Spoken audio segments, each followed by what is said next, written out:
तो हाँ जी भाइयों, क्या हाल है सब भाइयों के। तो आज हम फिर वापस आ चुके हैं एक नई वीडियो लेके, सिंगापुर से रिलेटेड ही। तो आज की वीडियो होने वाली है कि सिंगापुर में स्टूडेंट्स अगर पढ़ने के लिए जाते हैं तो उनका रेंट कितना होता है, कितने बंदे फ्लैट में रहते हैं, कैसे रहते हैं, सब कुछ बताऊंगा और बने रहिए इस वीडियो में आखिरी तक। तो भाई सिंगापुर का हिसाब ये है कि जो 3 BHK फ्लैट है उसमें 6 लोग रह सकते हैं और जो 2 BHK है उसमें 4 रह सकते हैं। ये है गवर्नमेंट का रूल। लेकिन ऐसा नहीं होता क्योंकि जो इंडियन स्टूडेंट्स जाते हैं वो नहीं अफोर्ड कर पाते वहाँ का रेंट, क्योंकि रेंट जो है बहुत ज़्यादा होता है। लगभग अगर आपका 3 BHK लगा लो आप तो $4,000, $3,500। अगर 6 जने मिल के भी दें तो बहुत ज़्यादा बैठते हैं वो। फिर अगर बंदा इतना रेंट में दे देगा तो घर क्या बेचेगा।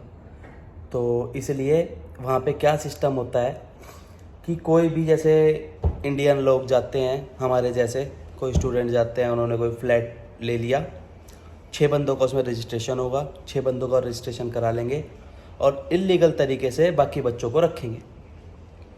उसमें ये है कि उसमें दिक्कत तो कोई नहीं आती, उसमें दिक्कत कोई नहीं आती। अगर सिंगापुर में ये चीज़ बहुत अच्छी है, किसी को किसी से मतलब नहीं है।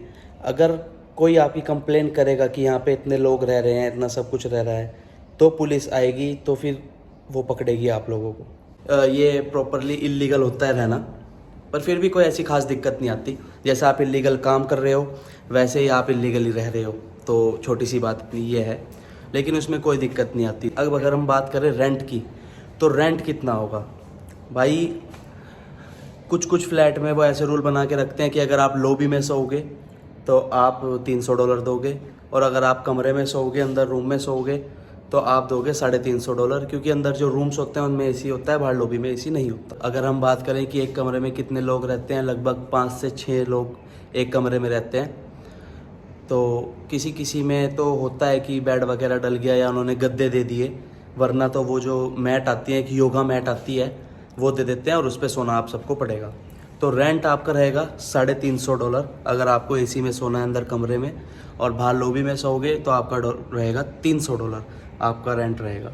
भाई स्टार्टिंग में थोड़ी सी दिक्कत होने वाली है, क्योंकि आप लोगों को नहीं आदत होगी भाई 6 लोग एक ही रूम में, क्योंकि कोई किसी टाइम आता है, कोई रात को आता है, कोई सुबह को जाता है, तो थोड़ा इस तरह चलता है। तो आप मान लो सो रहे हो, आपकी नींद भी डिस्टर्ब होगी, तो थोड़ी उसकी आदत आपको डालनी पड़ेगी। बाकी ऐसा कोई मसला नहीं है कि दिक्कत हो, ज़्यादा से ज़्यादा हफ्ता से 10 दिन लगता है और आदत पड़ जाती है, उसमें कोई ऐसी दिक्कत वाली बात नहीं है। और अगर आपके पास पैसे ज़्यादा हैं तो आप अपने साथ वाले ऐसे आदमी ढूंढो जो दे सकते हो महीने का किराया $3,500 से $4,000, तो फिर आप रह सकते हो, उसमें भी कोई दिक्कत नहीं है। तो भाई फ़िलहाल इस वीडियो में इतना ही था। मैं अपनी वीडियोस ज़्यादा लंबी नहीं करूँगा जिससे कि कोई बंदा बोर हो, क्योंकि फिर बोरिंग में मज़ा भी नहीं आता ना, तो आप नॉलेज ले पाते हो कि यार ये तो बोल बोल रहा है, बता कुछ नहीं रहा। तो मैंने आपको स्टार्टिंग में ही अभी सब कुछ बता दिया, रेंट वगैरह कैसे रहेगा। और भी सिंगापुर से जानकारी, जो भी सिंगापुर से रिलेटेड जानकारी है वो आप सबको मिलने वाली है मेरे इस चैनल पे। तो इस चैनल से जुड़े रहें। अगर आपने इस चैनल को अब तक सब्सक्राइब नहीं किया तो जल्दी से इसको सब्सक्राइब कर लें।